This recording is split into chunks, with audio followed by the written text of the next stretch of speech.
She got stuck in an elevator with her boss. And what she said made him fall in love. She was just his quiet assistant. He was the boss everyone feared. Then the elevator stopped. In that silence she spoke. And what she said made him feel something he thought he had lost forever: the ability to love. Before we continue, if you enjoy touching and inspiring stories like this one, make sure to subscribe to the channel and leave a like. Now, let's get back to the story. The rain was coming down in sheets, angry, loud, relentless, the kind of storm that soaked people to the bone and brought a city to its knees. Inside the towering glass building of Halden and Locke Enterprises, the storm was a distant hum. The office lights flickered slightly, but no one seemed to notice. Everyone was too busy pretending to look busy, especially when he walked by. Michael Locke. People moved out of his way before he even saw them. His presence was like a cold wind, sharp, silent, and impossible to ignore. No one dared make small talk. They barely made eye contact. He didn't bark orders. He didn't need to. One glance was enough. And Grace knew that better than anyone. She kept her head down as she walked behind him, holding a folder tightly against her chest like a shield. Her heels clicked softly on the marble floor, almost drowned out by his confident strides. Her dusty rose blouse clung slightly to her skin, damp from her dash into the building earlier. A small hair clip kept her light brown waves tucked neatly behind one ear, though a few strands had come loose from the rush. She'd worked for Michael for just over a year as his executive assistant, and in all that time, he had barely spoken to her about anything other than meeting times, travel schedules, and client files. He never asked how she was, never looked directly at her for longer than 2 seconds. To him, she was just there. Grace reached the elevator and pressed the button. Michael stood beside her, scrolling through his watch with a scowl. He exhaled, frustrated.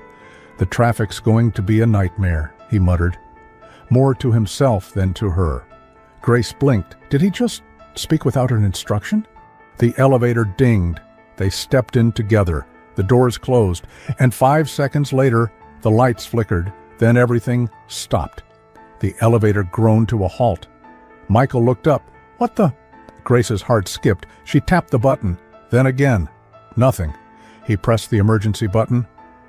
A voice crackled through faintly. "We're experiencing a temporary power issue due to the storm. Please remain calm. A technician has been dispatched." Michael let out a short, sharp breath. Of course. Unbelievable. Grace pressed her back against the wall, gripping the folder like a lifeline. Seconds passed, then minutes. Michael checked his watch again. The elevator hummed, lifeless. Neither spoke. The air grew heavier. He didn't even look at her. She peeked at him, his sharp jawline tensed, brows furrowed. He was tapping his foot, quietly but relentlessly. Grace bit her lip, trying not to think about the closed space.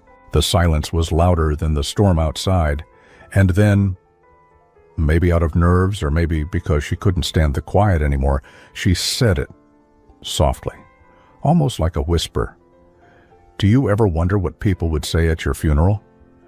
Michael turned his head slowly, startled. "What?" She swallowed. "Sorry, that came out weird. I just meant, sometimes I think about it. Like if I disappeared tomorrow, what would people remember about me?" He stared at her, not angrily, just confused. She looked down, suddenly embarrassed. "Sorry. That was a weird thing to say. I talk too much when I'm nervous." He didn't respond right away, just studied her, like he was seeing her for the first time. Finally, he asked, "And what do you think they'd say?" Grace gave a small shrug. "I don't know. Probably something like, 'She was kind. She brought muffins sometimes. She was quiet.'" She let out a small laugh, but it didn't reach her eyes. Michael raised an eyebrow. "You think that's all people would say about you?" She met his gaze. Her eyes were soft but steady. "Yeah, because that's all they know. I don't really open up much." He nodded once. "Neither do I." There it was, a confession, Small, but real. A silence followed, not uncomfortable this time. More like a pause in a song right before the melody shifts. Grace exhaled slowly. I used to be different, more open. I think everyone starts that way, until something makes them close the door. He looked at her for a long moment. "What closed yours?" he asked quietly. Her voice cracked just a little. "Losing someone, the kind of loss that doesn't just break your heart, it changes who you are." Michael said nothing, but something shifted in his expression, something almost invisible. "I was engaged," she continued, 3 years ago. He was sweet, funny, the kind of person who left notes in your lunchbox for no reason." She smiled faintly. "He died in a car accident. Just gone. One minute I was texting him about dinner, and the next I was at a hospital signing papers I couldn't even read." Michael's posture softened. He didn't interrupt. Grace blinked back tears. "After that, I just folded in on myself. I stopped sharing, stopped dreaming. Work became the only thing that didn't hurt." She gave a shaky laugh. "Sorry, I don't know why I'm telling you this." Michael didn't speak. He just looked at her, really looked, for the first time since she'd met him. "Maybe because it's quiet," he said after a long pause. "And when it's quiet, it's easier to hear things." Grace wiped under one eye gently with her fingertip. "Maybe." Another beat of silence. Then, his voice, lower this time. "I lost someone too." She looked up. "My brother? Cancer?" He was the loud one, the light in every room. After he died, I got quieter, more focused. People thought I was just ambitious. Really, I was just trying to outrun the grief. Grace's chest tightened. "And did it work?" He shook his head slowly. "No. Grief doesn't work like that. It waits for you, follows you in shadows. It's patient." They were quiet again, but not out of awkwardness. This was different. The elevator, still stuck. But something else was moving now. Something between them. Michael leaned back against the wall, staring at the ceiling. "Funny, we've worked together for over a year, and this is the first real conversation we've had." Grace smiled gently. "Elevators do that, I guess. Trap you long enough, and you forget who you're pretending to be." Michael turned to face her. He was about to say something, when suddenly the lights blinked again. Then a mechanical whir, a low rumble. The elevator jolted slightly. They looked at each other. It was moving, slowly, floor by floor. Grace's heart pounded, not from fear anymore, but something else, something she couldn't quite name. Michael took a slow breath. "Grace." But before he could finish, the elevator dinged. The doors slid open. People bustled past in the hallway, oblivious. Time was moving again. But something inside them had shifted. As Grace stepped out, Michael gently touched her arm, just for a second, barely there. "Grace," he said softly, "let's not pretend again." Her breath caught, and then she walked away, leaving Michael standing there, watching. Something in his eyes now that hadn't been there before. Something dangerous, something honest. Michael didn't sleep that night. It wasn't insomnia, not the kind that came from stress or work or a full inbox.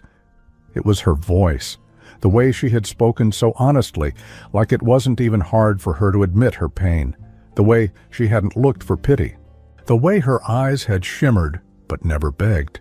It haunted him in the best way. He sat on his balcony with a cup of coffee gone cold, the city lights below flickering like stars. He was trying to make sense of it.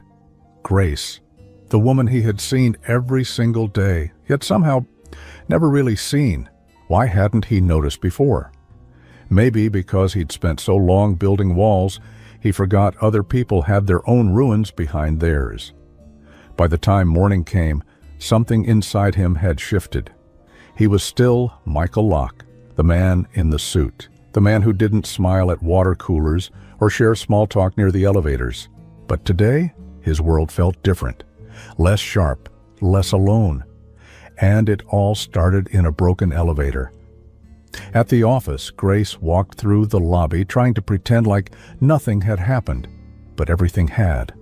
Her heart was still tangled from the night before. Her words, her memories, her pain, they had poured out of her like an open letter she couldn't take back. And Michael, he had listened. That scared her more than being ignored ever did. What did it mean? She stepped into the hallway and instantly froze. Michael was already there, standing outside the elevator, waiting. He looked up, and for once, didn't look away. "Good morning, Grace," she blinked. "Good morning?" That was new. "Morning," she replied softly, walking toward her desk. She tried not to seem nervous. Her palms disagreed.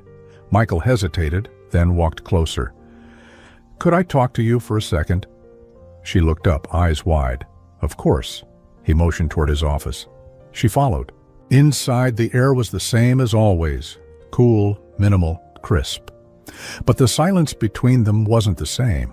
Michael leaned against the edge of his desk. His voice was lower than usual. "I thought a lot about what you said yesterday." Grace stood still, holding her hands in front of her. "I wasn't trying to say anything important. I just spoke." "That's exactly why it mattered," he said. She looked down. "I realized," he went on, "that I don't actually know anyone here. Not really. I see people, I manage them, but I never listen. Not the way I listen to you." She dared to glance up. There was something in his face. Not softness exactly, but sincerity. "I wanted to say thank you," he said, "for being honest, for trusting me." Grace felt her throat tighten. "I wasn't sure if I should have." "I'm glad you did." She gave a small nod, unsure of what else to say. Then, a slight pause. "I was wondering," Michael added, "if you'd like to join me for coffee after work today. Not as my assistant, just Grace." Her eyes widened. For a second, she couldn't tell if she'd misheard him. I don't know," she said honestly. "I mean, yesterday felt like a moment. I'm not sure what this is now." Michael nodded slowly. "Fair enough." He didn't push, just offered a quiet smile, the kind that barely moved his lips, but somehow reached his eyes. "If you change your mind, I'll be downstairs at 6. The rest of the day dragged like time was holding its breath. Grace worked, but she wasn't really there. Her mind kept returning to that elevator, to the way his voice had softened, to how gently he'd said her name.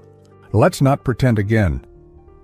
She wasn't used to being noticed, not like that, not for her broken pieces, and definitely not by someone like him. When the clock hit 5:55, she was still at her desk, still frozen. Was this just pity? Was he just curious? What if she said yes and it all turned awkward? What if he regretted asking? But then again, what if she didn't go and spent the rest of her life wondering, what if? She stood up. Heart pounding, legs shaking, she walked toward the elevator. This time by choice. And there he was, leaning casually near the building's entrance, one hand in his pocket, the other holding 2 takeout cups. "You came," he said softly. "I wasn't sure I would," she admitted. "I was." They walked outside. The rain had stopped, but the world was still glistening. He handed her a cup. "I wasn't sure what you liked, so I guessed." She sipped it. It was exactly right. "You guessed right," she smiled. "I'm good with details," he said. They walked in silence for a while, not the awkward kind, but the peaceful kind. The kind where 2 people don't have to fill every second with noise. Finally, Michael said, "I never told you this, but my brother used to say something. Whenever life fell apart, he'd look at me and go, 'This is just the in-between. Don't build your house here.'" Grace smiled faintly. "I love that." Michael looked at her. "You've been living in the in-between, haven't you?" She nodded, eyes shining. "I think I forgot how to move forward." He stopped walking, turned to face her. Maybe we could help each other remember." Grace stared at him, not because he was handsome, which he was, but because she believed him. Before she could reply, a voice called from across the street. "Michael!" A woman, polished, confident, with a sharp black dress and red heels, waved, crossing toward them. Michael's eyes changed. He turned away for a brief second. "Danica," he said coolly. Danica wrapped her arms around him like they hadn't seen each other in years. Grace took a small step back. Michael quickly pulled away, glancing toward Grace. "This is, someone I used to work with," he said, voice suddenly distant. Danica turned, giving Grace a once-over. "Oh," she said flatly. "His assistant? Cute." Grace's smile faltered. The moment, gone. Michael's jaw tightened. "It's fine," Grace said quickly. "Really?" She turned, walked away. Faster than she meant to. Michael stood frozen, the cup in his hand, still warm, but everything else had just turned cold again.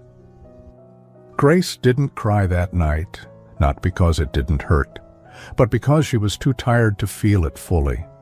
She sat on the edge of her bed, fingers curled around the hem of her blouse, the same dusty rose one from earlier, the one she hadn't changed out of, the one that now carried the scent of coffee and something that felt a lot like disappointment. She told herself not to take it personally, told herself that Michael had every right to know people like Danica, polished, effortless, confident. The kind of woman who didn't stumble over her words or speak too much when nervous, but no matter how much logic she tried to apply, that one word from Danica clung to her skin like cold rain. Cute. Not impressive, not important, just cute, like a pet, or a child, or someone not to be taken seriously. Grace stared at her reflection in the mirror, her hazel eyes a little tired, her lips slightly trembling. She hated how small she felt, hated that for a second she'd believed she could be someone who mattered to him, not as an assistant, but as something more. And worst of all, she didn't know if Michael had meant to hurt her or if he was just doing what he always did, retreating behind silence when things got complicated. Either way, she wasn't sure she could do it again. The next morning, she arrived earlier than usual. The halls were quiet, peaceful. She made her way to her desk, powered on her computer, and focused on the glow of the screen like it was a lifeboat. She didn't expect him to say anything, didn't even expect an apology. Men like Michael didn't explain themselves. They just moved on. And maybe that's what she should do too. But at 8:03 a.m., the door to his office opened. He stepped out and paused. Their eyes met, just for a second. Then he walked toward her, slowly, not with the usual purpose of a boss checking in on schedules, but with hesitation, like someone approaching a line they weren't sure they had the right to cross. "Can we talk?" he asked quietly. Grace blinked. "Now?" "Yeah, if you're okay with that." She stood slowly, heart pounding. They went into his office. He didn't sit, neither did she. He looked at her, not directly, not at first. His gaze kept flicking away like he was trying to find the right words in the air. "About yesterday," he started. "I'm sorry." She stayed quiet. "I should have introduced you properly. I should have corrected her." Grace finally met his eyes. "Why didn't you?" Michael took a breath. "Because I panicked. I've never had this thing that's growing between us. I didn't expect it. And when Danica showed up, I went into habit mode. I shut down. It wasn't about you. It was about me being afraid." Grace's lips parted slightly, caught off guard by his honesty. "I know that's not an excuse," he added quickly. "But I need you to know what happened in the elevator wasn't a one-time thing for me. It mattered." Grace searched his face, unsure whether to believe him. "You've been cold for so long. How do I know this isn't just curiosity?" "Because I've had curiosity before," he said. "This feels nothing like that." Silence stretched between them. Then, softly, she asked, "What do you want from me, Michael?" He exhaled. "I don't know yet, but I know I want to know you. Outside of this office, away from the titles." Grace hesitated. "And if I'm not who you imagined?" He looked at her, finally steady. "Then I'll be lucky to know the truth." Something warm flickered in her chest. a fragile, cautious warmth. "I don't need perfect," he added. "Just real." She looked down at her shoes, then back up. "I'm scared too," she whispered. "I know," he said. "So let's start with something simple." He walked to his desk, opened a drawer, and pulled out a small, wrapped item. It was a muffin. Blueberry. She gasped, then laughed. "How did you—" "You mentioned you used to bring them," he said. "I figured I owed you one." She shook her head, smiling despite herself. "This is really manipulative. You're bribing me with baked goods." He grinned. "And it's working." They both laughed. The tension softened, like a knot slowly coming undone. Grace sat across from him this time, uninvited but welcome. For the next half hour, they didn't talk about meetings or deadlines or office memos. They talked about music, about favorite books, about how Grace hated elevators and thunderstorms, and how Michael secretly loved bad reality TV because it gave him a break from overthinking. And then, just as easily, the mood shifted again. Michael went quiet. "I haven't told anyone this before," he said, voice low. "But the night before my brother died, I promised I'd live a full life. I told him I'd love deeply, that I wouldn't waste time." Grace's heart tightened. "And I didn't," he said, eyes meeting hers. "Until I did." She nodded slowly.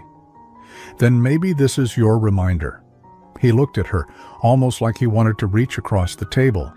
But he didn't. Instead, he said, "Would you come to dinner with me?" Grace blinked. "A real one? Outside the office?" "No suits, no titles, just us." She hesitated. Not because she didn't want to, but because she did. After a long moment, she smiled. "Okay." Michael let out a quiet breath, almost like he hadn't realized he was holding it. "Tonight?" he asked. "Tonight." She stood. "Right." He walked her to the door, and just as she reached for the handle, she turned back. "Thank you for the muffin." Michael's smile was small, but real. "I'm learning." She walked out, and for the first time since she'd started working there, she didn't feel invisible. That evening, Grace stood in front of her closet, trying to decide what looked like not trying too hard, while also, this is a date and I know it. She picked a soft navy dress, nothing flashy, just something that felt like her. She let her hair fall naturally, pinned back slightly behind one ear, and added a soft touch of gloss to her lips. When she stepped outside, Michael was waiting by his car. He wasn't in a suit, just a charcoal sweater, dark jeans, and a warmth in his eyes she hadn't seen before. "You look beautiful," he said. She blushed, ducking her head. "You look not terrifying." They both laughed. The car ride was quiet, but not empty. When they arrived at the small Italian restaurant tucked away on a quiet street, Michael opened the door for her. No gestures too big, no performances, just him, trying. They talked, they ate, they laughed. And then, halfway through dessert, Michael said something that caught her completely off guard. "I think I'm starting to believe again." She tilted her head. "In what?" "In moments." And just like that, her walls cracked a little more. But just as the night felt wrapped in warmth, Grace's phone buzzed. She glanced down. Her face changed. Michael noticed. "Everything okay?" She hesitated, then turned the screen to face him. It was a text. From unknown.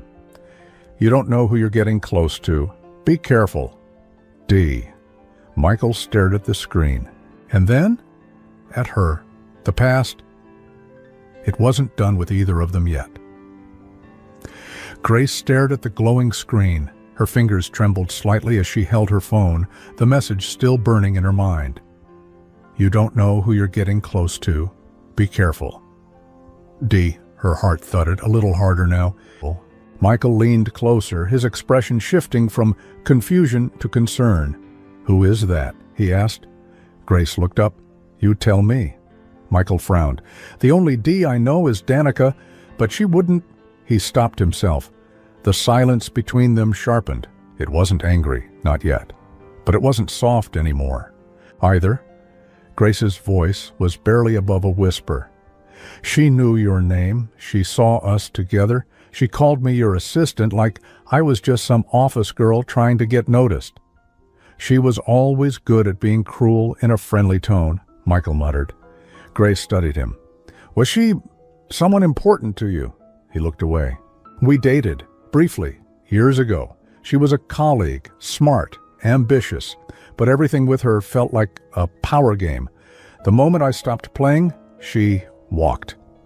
Grace nodded slowly, trying to push down the twist in her stomach. I didn't know she still had my number, Michael said almost to himself, let alone that she'd do something like this. Grace placed her phone face down on the table. Why warn me? Michael exhaled. Because she doesn't like to lose, and for her, people aren't people. They're pieces. Grace swallowed. And what am I? To you? His eyes snapped to hers, no hesitation this time. You're not a piece. You're the first person who's made me feel something real in years. Grace searched his face for any cracks, any lies, but all she found was sincerity. Still, the pit in her stomach didn't go away. I want to believe you, she said, but I've been the person who trusted too fast before. I can't afford to be that girl again. Michael nodded. Then let me earn it. No pressure, no fast track, just time. They sat in silence for a moment. Then Grace gave a small, tired smile. Your lucky blueberry muffins are persuasive, he laughed. I'll keep that in mind. But even as the laughter faded, the weight of that message lingered between them. The next morning, Grace arrived at the office feeling off. She wasn't sure if it was the message, the dinner, or the way her world seemed to be tilting slightly every time Michael looked at her differently now. Whatever it was, she felt exposed, vulnerable. As she approached her desk, she noticed something strange. A small white envelope, no name, just a single word handwritten in elegant script, truth. She picked it up cautiously. Inside, a folded piece of paper, one sentence typed, "He's not telling you everything." Her breath caught. No signature, no hint of who sent it. She looked around. No one seemed to be watching, no one suspicious, just another ordinary day at Halden and Locke. She walked straight into Michael's office, the envelope in her hand. He looked up from his laptop. Grace? She closed the door. This was on my desk. He took the note, read it, and his jaw tightened. What the hell is this? You tell me. I don't know, he said quickly. I didn't send this, if that's what you're asking. I didn't ask that, she replied. His mouth opened, but he closed it again. Then, more carefully. Okay, what do you want to know? She didn't blink. Is there something you're hiding from me? Michael hesitated, and in that pause, Grace felt the air shift. I didn't think it mattered anymore, he said quietly. Michael, she said, voice shaking, you promised me real. I know. He sat down, hands clasped. A few years ago, Danica and I were part of a joint business proposal. She handled PR. I handled the finance side. But after the pitch, I found out she'd used internal documents to manipulate the numbers, made the company look healthier than it was to draw in investors. Grace's eyes widened. I confronted her, he went on, told the board. She got fired. I thought that was the end of it. And it wasn't? She tried to blame it on me, said I'd known, said I helped cover it up. For weeks, I was investigated. My reputation nearly imploded. But it didn't, because the truth came out. But ever since, she's hated me.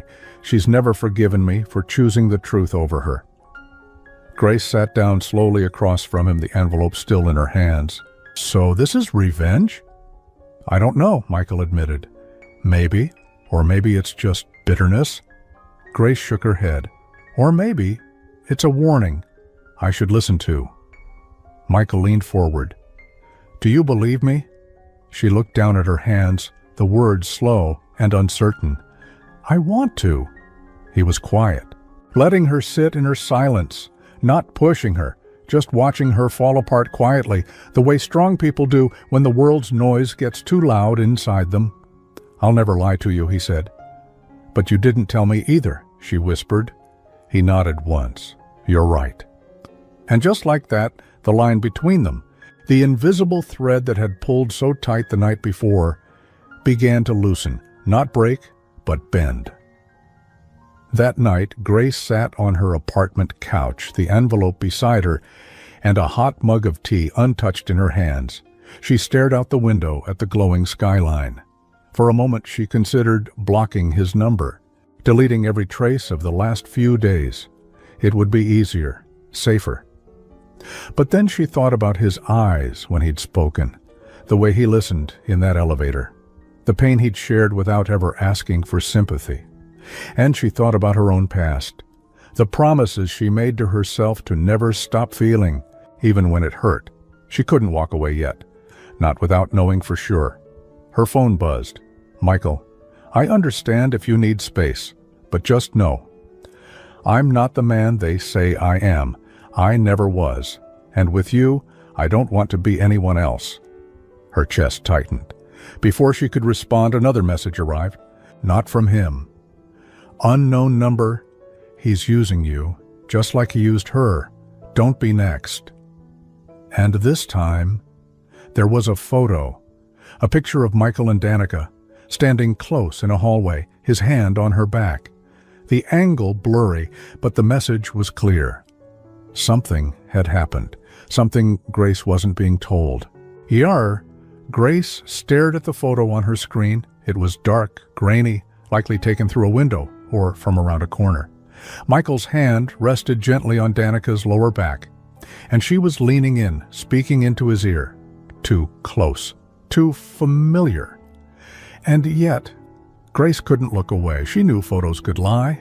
She knew angles could create stories that didn't exist, but it still hurt. Because trust isn't just about facts, it's about timing. And Michael hadn't told her about this. Her heart hammered in her chest. She enlarged the photo, looking for a timestamp. There wasn't one. She scrolled up and reread the message. "He's using you, just like he used her. Don't be next." She didn't recognize the number. No name, no profile picture, just silence behind the words. And then, almost without thinking, she called him. 1 ring, 2. "Grace?" His voice sounded hopeful. She didn't return the tone. "I got another message," she said. "With a photo?" There was a pause, a deep, slow one. "Of what?" he asked. "You and Danica, in a hallway. You had your hand on her back." Another silence. Then, finally, "That was 2 days ago." Her stomach dropped. "You didn't tell me." "I didn't think it mattered," he said. "It was right after she ran into us. She came by my office, uninvited, said she just wanted to talk. I told her I wasn't interested in whatever she was trying to stir up." "And the hand on her back?" Michael exhaled. She stumbled. She was leaving. I helped steady her. It lasted maybe 2 seconds. Grace swallowed. "But in the photo, it looks like more." "I know." "Why didn't you tell me she came to see you?" "I didn't want to give her more space in your head," he said gently. "I thought I was protecting you." Grace let out a shaky breath. "You keep saying that you're trying to protect me, but sometimes it feels like you're protecting yourself from being honest." Michael was quiet. Then, softly, "You're right." She blinked. He continued, voice lower now. "I've spent so long controlling everything, Grace. My emotions, my past, my image. I didn't realize how much of me had become polished lies. I don't even know how to be fully open anymore." Grace sat on her couch, the weight of his words settling into her chest. "I want to believe you," she said. "I really do." "Then ask me anything," he said. "No secrets, no edits. I'll tell you everything." She thought for a moment. "Why did you hire me?" Michael laughed softly. "Because I needed help. I was drowning in meetings, and I'd fired the last assistant for constantly being late. You walked in with a folder color-coded, a pencil behind your ear, and eyes that made it impossible to lie." Grace smiled faintly despite herself. "And you never noticed me." "I noticed you," he said, "but not the way I should have." And now? There was no hesitation. Now I can't stop. The next day, at the office, everything felt quieter. Not in a bad way, but in the way a room feels right after someone's been brave enough to tell the truth. Grace worked through emails, but her focus kept drifting. She kept replaying the conversation from the night before, the tremble in his voice, the lack of ego in his confession. And then, a knock on the glass wall. She looked up. It wasn't Michael, it was Danica. Dressed in charcoal gray with crimson lipstick and a folder in her hands, Danica looked like she belonged in a courtroom or a magazine ad. She walked in like she owned the floor. Grace stood startled. Danica smiled. "Relax, I'm not here to fight." Grace raised an eyebrow. "Then why are you here?" "To give you something," she said, placing the folder on the desk. "Truth matters, right?" Grace hesitated, then opened it. Inside, printed email chains, screenshots, a timeline. "What is this?" "Evidence," Danica said. "Proof that Michael knew what I was doing all those years ago, that he was involved in the manipulation, at least in the beginning. He just beat me to the confession." Grace stared at the documents. "This is real?" Danica leaned in, voice like velvet and poison. "He's charming when he wants to be, but don't mistake regret for innocence." Then she turned, walked away. No dramatic exit, no smirk, just silence. Grace sat down, her hands shaking. The emails were dated, internal memos, notes of agreement on financial estimates. Michael's name was there, so was his signature, but the language was vague, nothing outright criminal, just enough to raise questions, enough to sow doubt, enough to shatter the foundation they'd been slowly building. Her heart ached, not just because of what she read, but because she didn't want to believe it. But now, she couldn't ignore it. That night, Michael texted, "Michael, dinner tomorrow? I want to tell you something about the past, something I should have said sooner." Grace stared at the message. The words from Danica still echoed in her mind.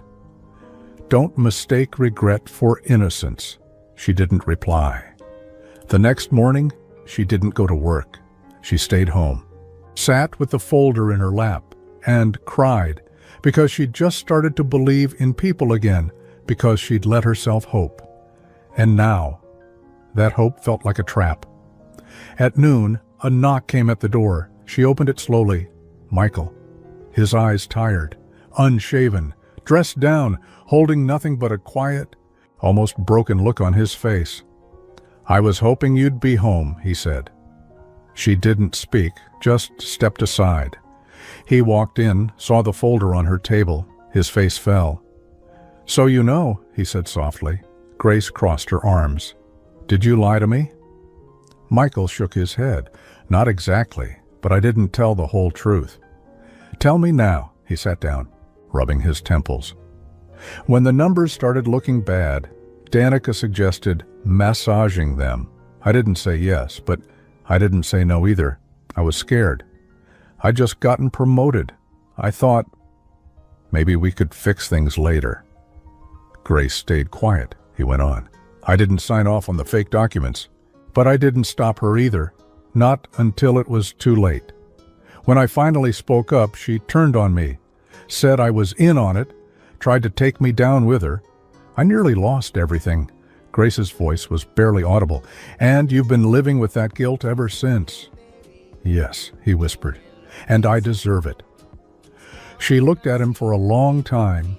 Then, "Why tell me now?" Michael looked up, his blue eyes raw. "Because I'm tired of pretending, because I finally met someone I don't want to lie to, even by omission." Grace's breath caught. He stood. "I'll go. You don't have to say anything. Just know that if you never trust me again, I get it. But every part of me, the good, the bad, the scared, is real. And what I feel for you is the most honest thing I've ever known." He walked to the door, paused, then opened it. And Grace didn't stop him. Not yet. Grace didn't move for a long time after he left. The door stood open behind him. She could have run after him, could have called his name, could have asked the 1,000 questions burning inside her, but she didn't. Instead, she sat, still, staring at the folder on the table like it might open itself and explain everything. The truth had come, just like she'd asked, but it didn't feel clean. It didn't feel like a relief. It felt like a storm she didn't know how to stand in. She had spent years learning to live without certain kinds of pain. She kept her world quiet, kept her heart steady. And now this man, with his broken past and his piercing eyes, had stirred everything up. She had asked for honesty. She got it, and it hurt. Not because of the documents, not even because of the past. It hurt because she had felt something real with him, something rare. And now she didn't know whether to trust her instincts or protect herself again. Her phone buzzed. She didn't want to look, but she did. Michael, no more messages, no more guessing. I'll be at the place where we had coffee, 6 p.m. If you want the rest of the truth, and not just what Danica framed, I'll be there. She stared at the message. 6 p.m. A choice. A door left open. Time moved strangely that day. She paced, she sat, she folded laundry she didn't need to fold. And then at 5:27 p.m., she grabbed her coat. No makeup, no expectations, just herself. And a heart that still didn't know which way it would lean. She arrived at the cafe at 6:01. Michael was already there. He looked up as she stepped in, not with hope, but with something quieter, respect, relief. Grace walked to his table, sat down. Neither of them smiled. "I almost didn't come," she said softly. "I wouldn't have blamed you," he replied. There was a long pause. Then Grace asked the question that had been circling her mind all day. "Why did you freeze in that moment when you saw Danica again? Why didn't you shut it down right then and there?" Michael took a breath. "When I saw her, I remembered everything I hated about who I used to be, the ambition without limits, the way I kept my soul locked away because I thought feelings were liabilities." He looked at Grace. "But when I saw you watching me, after she spoke to you like that, I realized I had a choice. I could protect my image or protect something real. And I failed. I froze. I chose silence. And I'm sorry." Grace looked down. His voice was steadier now, slower. "I didn't tell you everything right away because I didn't think I deserved someone like you. You talk about grief like it made you softer. It made me harder. I forgot how to let people in." She nodded quietly. "I saw the email printouts," she said, "the ones she gave me. They don't prove much, but they suggest just enough." Michael reached into his coat, pulled out a thin, worn folder of his own. He placed it gently on the table between them. "This is what she didn't show you." Grace hesitated, then opened it. Legal memos. Final reports from the investigation, testimonies, a signed statement from the board exonerating Michael of direct involvement in the fraud. One paragraph stood out. "While Mr. Locke did fail to report irregularities in a timely manner, no evidence suggests active participation or authorization of falsified records. Corrective action was taken at personal and professional risk to disclose the misconduct." Grace blinked. "You took the fall anyway," she whispered. He nodded. "I almost lost my career, but I couldn't live with it. I turned her in, even though I was scared." She closed the folder slowly. "Let the truth settle in. I'm not perfect," he added, "but I'm not who I was, and you're the first person who's made me want to prove that, not just say it." Grace looked up at him. His face was tired, honest, no defenses left. The cafe was quiet. A jazz song played softly in the background. Grace took a slow sip of water, then said, "I was 24 when I lost him." Michael tilted his head. "Your fiancé?" She nodded. "He was kind, steady, safe. Loving him was like breathing. When he died, it felt like the world lost all its air." Michael stayed silent, listening.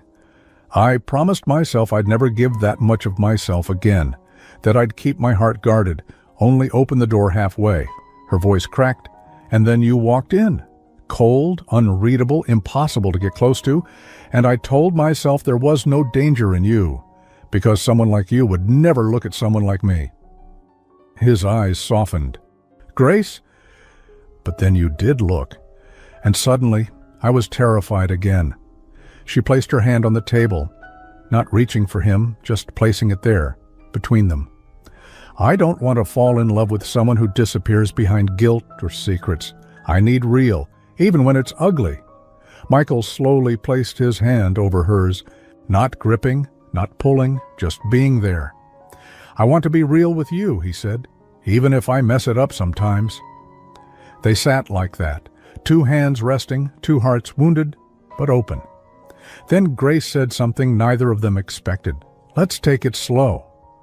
Michael smiled, a real, tired, grateful smile. I'd like that.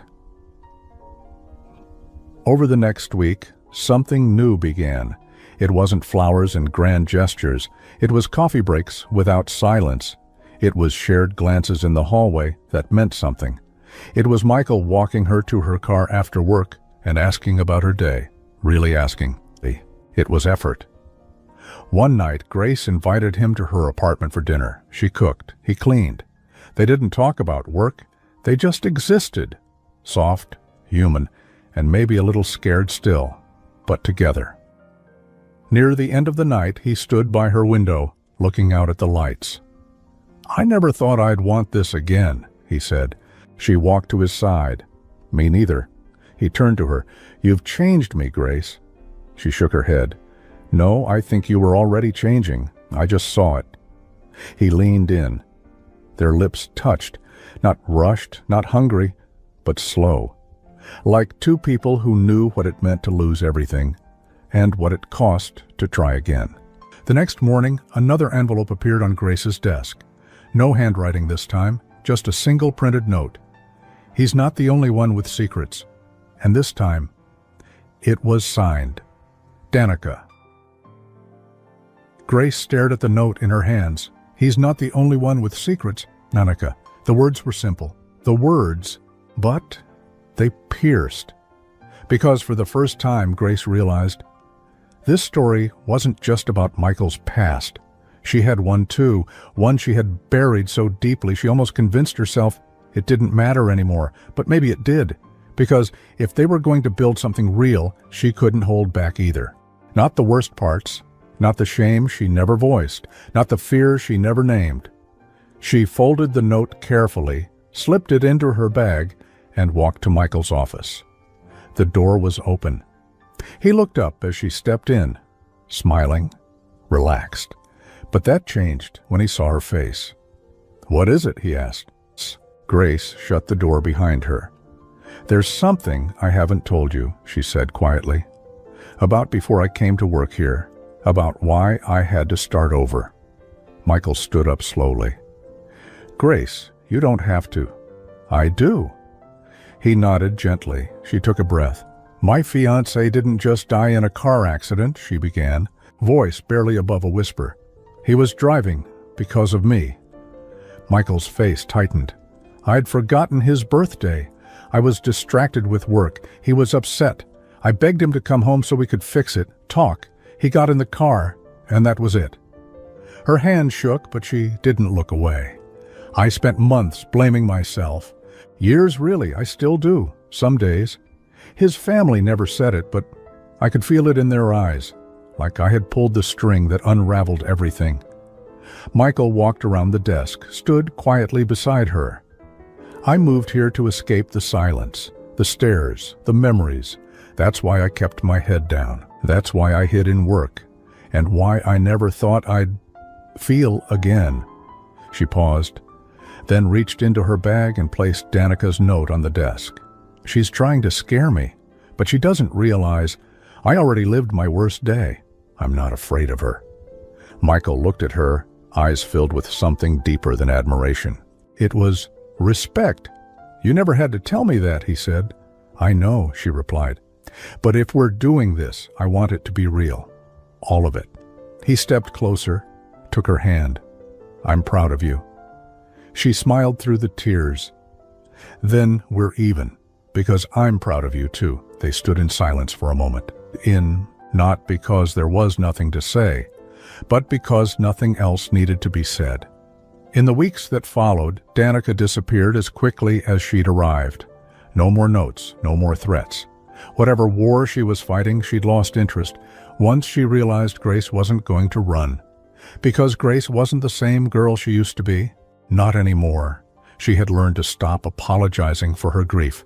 She had stopped defining herself by what she had lost. She was still healing, still cautious, but she was finally living again. And Michael, he was different too. The cold boss everyone once feared had become someone who laughed in meetings, who said thank you more, who brought Grace coffee without being asked, and sometimes even asked the interns how their day was going. One morning, as they waited for the elevator together, just like they had that first day, he looked over at her.